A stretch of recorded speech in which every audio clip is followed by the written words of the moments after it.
I want you all today to understand a little bit about my exposure to soccer and why I like it so much. And maybe I could develop a little bit of understanding in the game with you in a quick few minutes, and perhaps spark your interest and excitement about the game. So I was, as you may know, I was from a small town, a farming community in Illinois. And we basically had the big three sports we grew up in: baseball, football, and basketball. And I wasn't a real big guy and super fast, so football didn't suit me very well. I wasn't very good at baseball. I was pretty good at basketball, but I didn't make the team. I wasn't quite good enough. When I was in high school, around 18 years old, a friend of mine whose family had transported from Hungary in 1956, I guess loved soccer and showed me my first soccer ball. So I was 18 years old when I saw a soccer ball.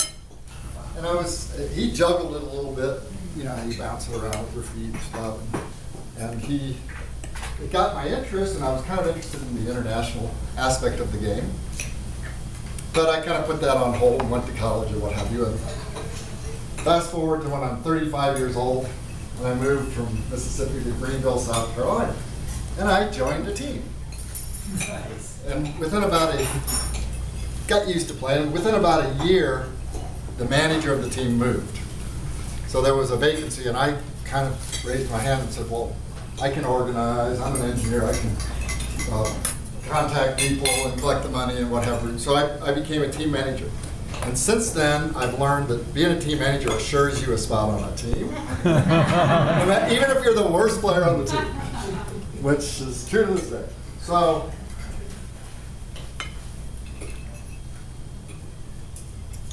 that was my big introduction to soccer. I moved to Utah 18 years ago, quite a few years later. I'm getting pretty old now at this point. And I joined a team called Mundo. Mundo means world in Spanish. We had a German coach running the team, so I don't know why we had that name, but I joined that team, and within a year the administrator left, and I volunteered to take over. Same reasons, right? Today I have this club, and we have a couple different teams, over 35, over 40. I play all ages on Saturday now, but I've gradually gotten better, and I love that we have Argentinians, Peruvians, quite a few Bosnians, Americans, Mexicans, so there's that international flavor for you. A little bit about soccer. So, why do we wear these stupid socks? Well, this is called a shin guard. And if you've ever been kicked in the shin, it can really hurt. So these are mandatory to wear. Last year, my goalie came out to stop a ball, and the opposing guy was trying to score, and they get a bunch of adrenaline in him, and he kicked at the ball, and he hit the goalie in the shin, and his leg just crumpled like that, and right in the shin. So good reason, even with the shin guards. There can be injuries, but soccer's kind of known by a lot of my friends for several things. So a lot of my friends make fun of me. Like, you don't like basketball? Why don't you like football? What was the score? 0-0? They tease me and stuff.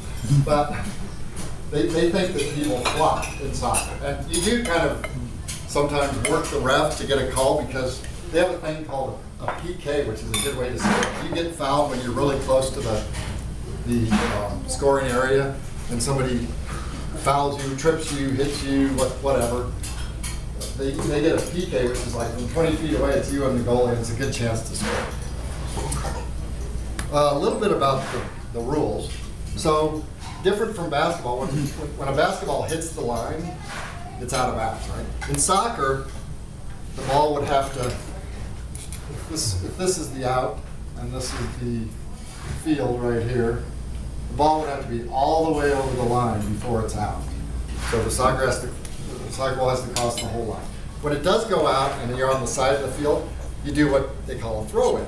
So a throw-in is when, if you were a football quarterback, you take the ball and just heave it 60 yards. They don't want you to do that, so you throw it with both hands straight over the head with equal force. So that's called a throw-in. When the ball goes out on the end line, beyond the goal, they have a couple different scenarios. If you're the defensive team, the other team's on offense, and the defensive team touches it last and goes over that end line, the offensive team gets what they call a corner kick. So they put it on one of the corners of the field, kick it in, and they usually kick it high, and then people try to head the ball, usually. What sport do you use your heading like that? It's pretty cool. So if the offensive team hits it out, then you get what you call a goal kick. So the goalkeeper will set the ball down and try to kick it as far down the field to somebody, if he can, toward that goal. A big point of contention or concern in soccer is always offsides. Imagine if you were playing soccer and some guy just went down by his offensive goal and just kind of stood there and tried to cherry pick and wait for the pass and just tapped it in. To prevent that, they have a rule called offsides, which they also have in hockey. So you can't be closer to the goal that you're going toward than the last defender. That is the reason they have linesmen. So when you have the referee situation, you have the middle guy that is the official and runs the referee situation. Then they have two linesmen, one on each side. He marks, races his flag when the ball goes out of bounds, and he also calls offside. So that's a big deal. What are the rules? You can't touch the ball with your hand. They have yellow cards, which is a warning, like if you kick somebody or foul them, it could be a yellow card. If you get a red card, you're out of the game, and your team has to play short. So instead of 11 players, you now have 10. You can have that happen. With that understanding, I think that the Real situation is a world-class facility here in Salt Lake City. I really enjoy the rhythm of the game, the beauty of the game. Yeah, the scores are 0-0 sometimes. It's not a high-scoring game. But just the skill of them passing around and using their feet like they do, I enjoy it, and it's rhythmic. And when you go to a game, you'll hear this constant drum beat. Have any of you been to a Real game? Yep. Like it? Yep. I think it's a lot of fun. It's a beautiful game, and I hope, like me, that you all can enjoy it sometime. Thank you.